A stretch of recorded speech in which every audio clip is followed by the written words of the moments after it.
नमस्कार, मैं हूं अभिनंदन सेखरी। इस हफ्ते हमारे बेहतरीन व्यंग्यकार और कहानीकार अतुल चौरसिया टिप्पणी नहीं दे पाएंगे क्योंकि वो कर्नाटका से आपको इलेक्शन कवरेज देने गए हैं। तो मैंने सोचा मैं ही आपसे कुछ बातें कर लूं। Happy press freedom day. जी, 3 मई को प्रेस आजादी दिवस था, तो जाहिर है ये हफ्ता प्रेस आजादी हफ्ता हुआ। बल्कि आइए इस पूरे मई के महीने को प्रेस स्वतंत्रता महीना ही मान लेते हैं। रिपोर्टर्स विदाउट बॉर्डर्स हर साल प्रेस फ्रीडम इंडेक्स जारी करता है। 2023 के एडिशन में भी भारत का बदस्तूर नीचे जाना जारी रहा। इस बार हम पिछले साल के 150वें पायदान से 11 सीढ़ियां फिसलकर 161 पर आ गए हैं। जरूरत है कि आप कुछ करें, लेकिन वो बताने से पहले कुछ और बातचीत। अर्ज किया है, बाजी चाहे अतफाल है दुनिया मेरे आगे, होता है शबे रोज तमाशा मेरे आगे। आपको जानकर हैरानी होगी कि गालिब ने यह शेर इंडिया की टीवी न्यूज को देख के लिखा था। सच, व्हाट्सएप पे आया था। लेकिन इस हफ्ते टीवी न्यूज ने अपने पिछले रियलिटी शो जैसे तमाशों के नए कीर्तिमान गाड़ने का मन बनाया। हो सकता है आपको लगे कि मैं न्यूज को तमाशा क्यों कह रहा हूं। पेश खिदमत है। तेरा नाम क्या है? तेरा नाम क्या है? पकड़ना, अरे रोकना, अरे दिल्ली पुलिस का जवाब। क्या है, जब भी मैं ऐसा सब कुछ देखता हूं तो मन में बिजली की तरह ये बात कौंधती है कि क्या लोग टीवी न्यूज के नाम पर यही सब देखना चाहते हैं। आपने ये फलसफा तो सुना ही होगा। सब कहते हैं कि प्रेस जनतंत्र का चौथा स्तंभ है। हालांकि ये बात ना तो स्कूलों की किताबों में ना सिविक्स में पढ़ाई जाती है, और न ही इसे जनतंत्र के बाकी 3 खंभों न्यायपालिका, विधायिका और कार्यपालिका की तरह संविधान में तय किया गया है। चौथे खंभे को जरा साइड में रख देते हैं और देखते हैं कि पहले 3 स्तंभ करते क्या है। सबसे पहले विधायिका, जिसमें हमारी संसद यानी लोकसभा और राज्यसभा और राज्यों की विधानसभाएं आती हैं। इस खंभे का काम देश को चलाने वाले कानून को तैयार करना, उन पर बहस करना, पप्पू का संपत्ति दो, दर्शाने वाला विवरण, पप्पू का संपत्ति दो, और जरूरत हो तो अमेंड करना है और उन्हें पास करना भी है। इसकी दूसरी जिम्मेदारी यह तय करना है कि जनता के टैक्स का पैसा ठीक तरह से खर्च हो रहा है या नहीं, और सरकार जनता के सामने जवाबदेह है या नहीं। ऐसा हो रहा है कि नहीं, यह अलग बात है, लेकिन वो कभी और। अब आता है अगला स्तंभ, कार्यपालिका। इसके अंडर देश भर के मंत्री और संवैधानिक पदों पर बैठे लोग आते हैं जो शासन से जुड़े फैसले लेते हैं। डेमोक्रेसी के इस खंभे का काम प्रशासनिक अड़चनों को दूर करना है और यह देखना है कि संसद में पास हुए कानूनों का ठीक से पालन हो रहा है कि नहीं। मैं इस बहस में फिलहाल नहीं पढ़ूंगा कि ऐसा हो भी रहा है कि नहीं, वो कभी और। तीसरा स्तंभ है न्यायपालिका, जिसमें हमारी अदालतें और जज आते हैं। अगर पहले 2 खंभों में कोई बंबू करे, कोई मनमाना रवैया ले और संविधान में तय सीमा से बाहर जाकर कदम उठाए, तो अक्सर होता रहता है वैसे, तो न्यायपालिका का काम उस पर अंकुश लगाना है।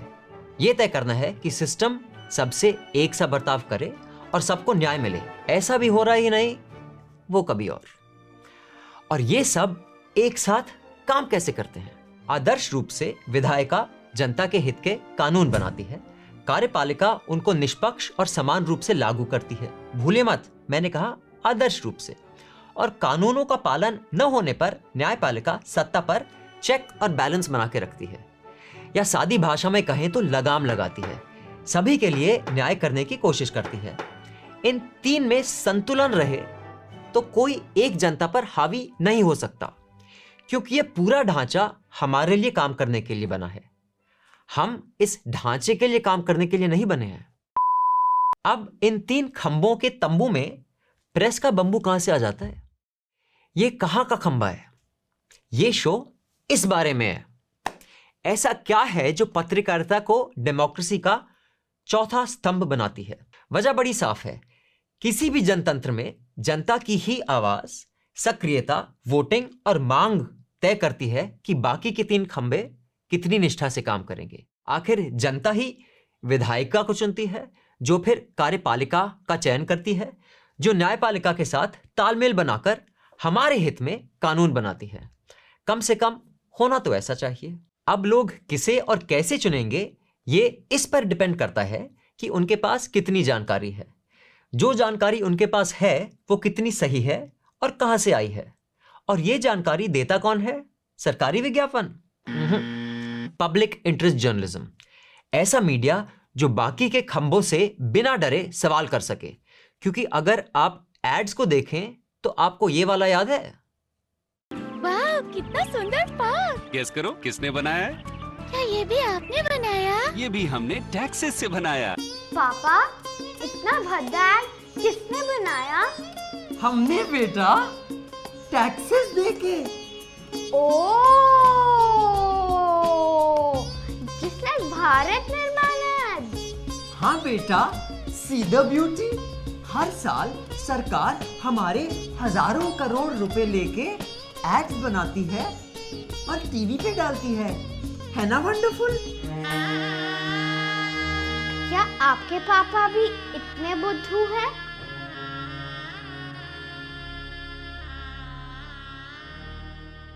जी हां, हम यूपीए के टाइम में भी सरकार को बख्शते नहीं थे, क्योंकि हम किसी के पालतू नहीं हैं, ना इनके ना उनके। और चाहे और कुछ इंप्रूव हुआ हो या ना हुआ हो, लेकिन सरकारी एड्स टॉप क्वालिटी के बनने लग गए हैं। देखिए, 2 जून 2014 के चंद्रशेखर राव ने नवगठित राज्य के पहले मुख्यमंत्री के रूप में शपथ ली। कल्वकुंट्ला चंद्रशेखर राव ने नेनु।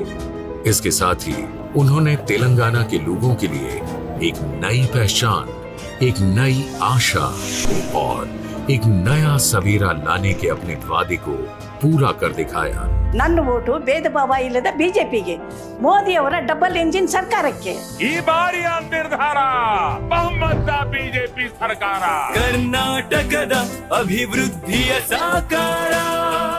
खबरें वो पाइपलाइन हैं जिनसे मिली जानकारी के जरिए आप ये तय करते हैं कि आप किस मुद्दे पर बोलेंगे, किसे वोट देंगे और किसकी नीतियां और बर्ताव पब्लिक के फायदे में है।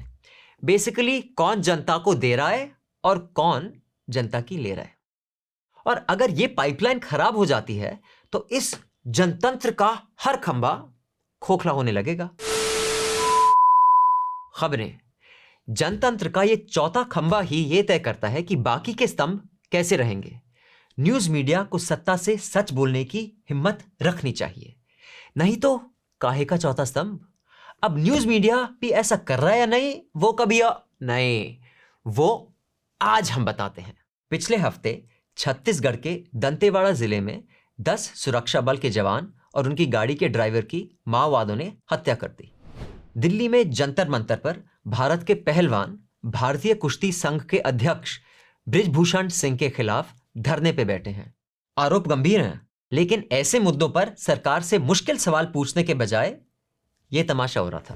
शाइस्ता बोली ठोक दो। शाइस्ता किसको कह रही थी कि गोली चला दो? शाइस्ता किसे कह रही थी कि मार दो?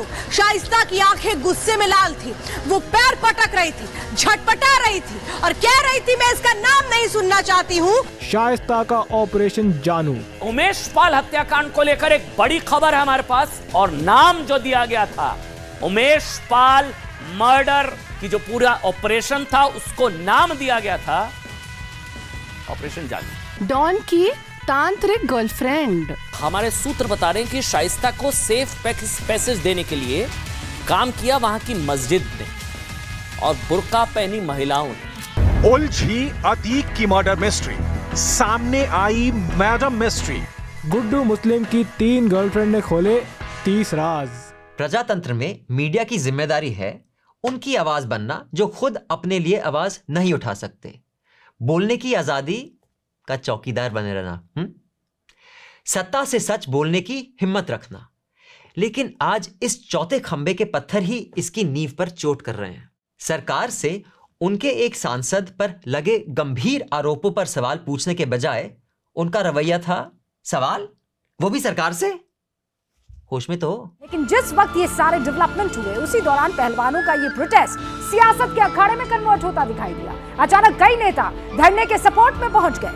आपको उस वक्त यूज किया गया तो कुछ लोग कह रहे हैं कि ये पूरा जो आपका प्रोटेस्ट है ये अब पॉलिटिकल हो चुका है। कभी कांग्रेस के लोग आते हैं, कभी आम आदमी पार्टी के लोग आते हैं, तो ये कहीं आपका प्रोटेस्ट वर्सेस ऑपोजिशन आपको सपोर्ट कर रही है और आपका प्रोटेस्ट सरकार के खिलाफ है, ये पॉलिटिकल हो चुका है। लेकिन इस बार तो पहले दिन से आंदोलन को सियासी अखाड़ा बना दिया गया है।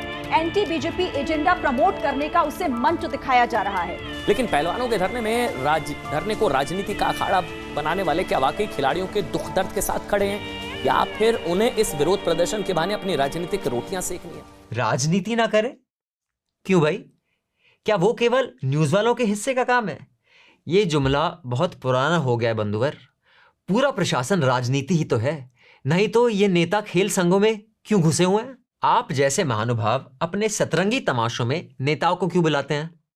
यार, जिंदगी का दूसरा नाम ही राजनीति है। आज तक जितने भी बदलाव हमारे समाज और व्यवस्था में आए हैं वो राजनीति के जरिए ही आए हैं। और तो और आपका काफी खर्चा भी पॉलिटिकल विज्ञापनों से ही आता है, इसलिए हमें बरगलाना छोड़ दें यार। लेकिन शकुनी और मंत्रा के कॉम्बिनेशन वाले सुधीर चौधरी बाकियों से कहीं आगे निकल गए। इनसे सीखिए कि राजनीति कैसे नहीं करते। मेरा कार्यकाल पूरा हो गया है, क्या लेकिन जी हाँ, आप बोलिए, अपनी बात पूरी कीजिए आप। और मेरे खिलाफ आज के तारीख में कोई मुकदमा नहीं चल रहा है, सारे मुकदमे मेरे समाप्त हो चुके हैं। फिर भी इनको अधिकार है, कहें हमें जो कोई दिक्कत नहीं है। नहीं, पर सच्चाई आप बताइए ना, सच्चाई क्या है?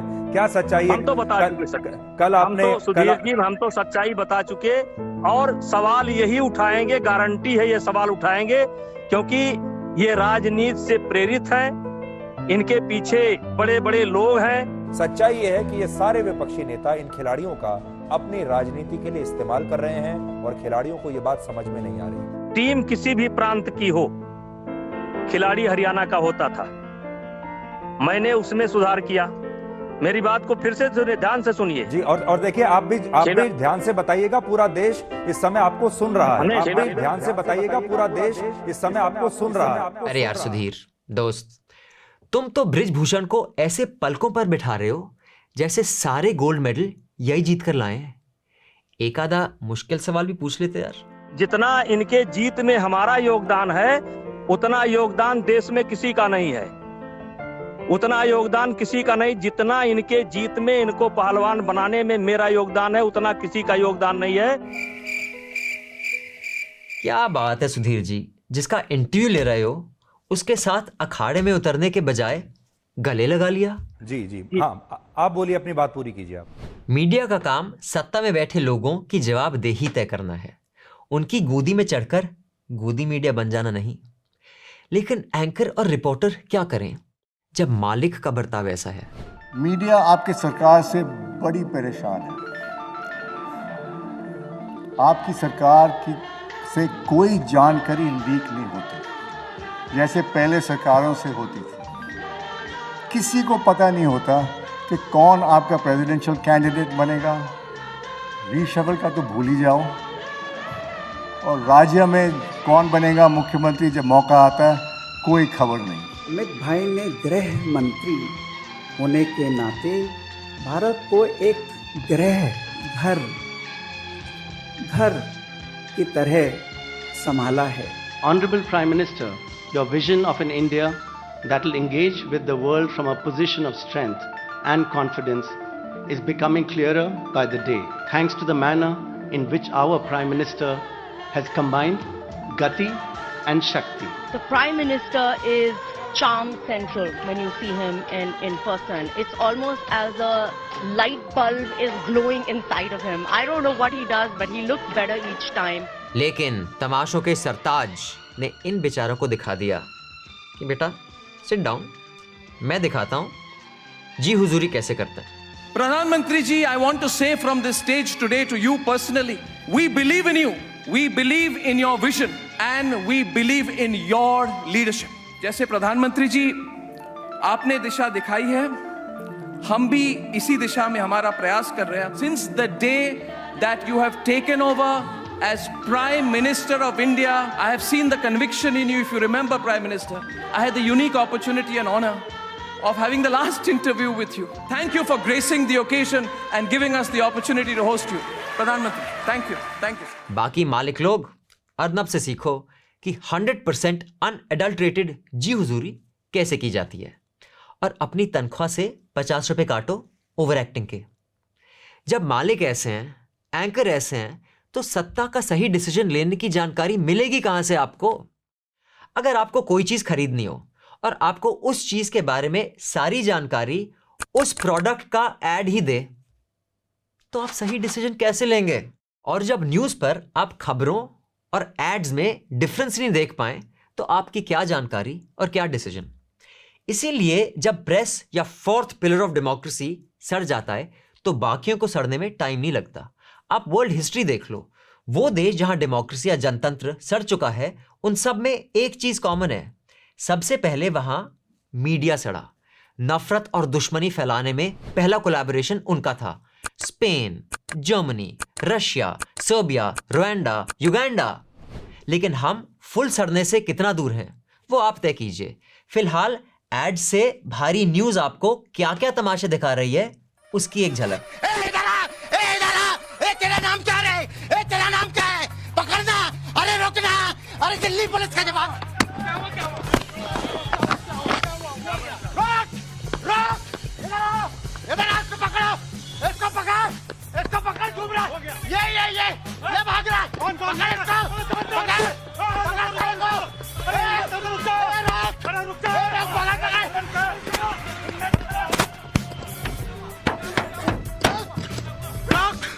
जाएगा नहीं।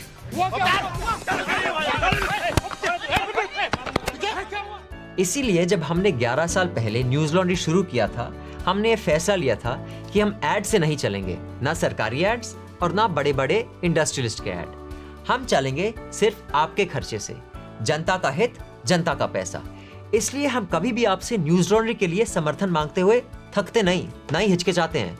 newslaundry.com पर जाइए और सब्सक्राइब कीजिए।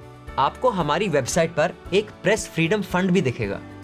हमारी आपसे रिक्वेस्ट है कि इस फ्रीडम फंड को आप 31 मई से पहले पूरा कर दें और गर्व से कहें, मेरे खर्च पर आज़ाद हैं खबरें। साथ ही ये वीडियो आप हर अंकल, आंटी, चुन्नू, मुन्नू को फॉरवर्ड करें जो सरकारी पैसे से चलने वाली खबरों को जनहित मानकर चैन की नींद सो रहे हैं। अगले हफ्ते अतुल जी वापस आ जाएंगे और आपको मुझे नहीं झेलना होगा, लेकिन उनके आने से पहले ये फंड जरूर टॉप अप कर देना बॉस, और ये फॉरवर्ड भी कर देना और सबको बोलना happy press freedom day. Press की स्वतंत्रता आपकी स्वतंत्रता है।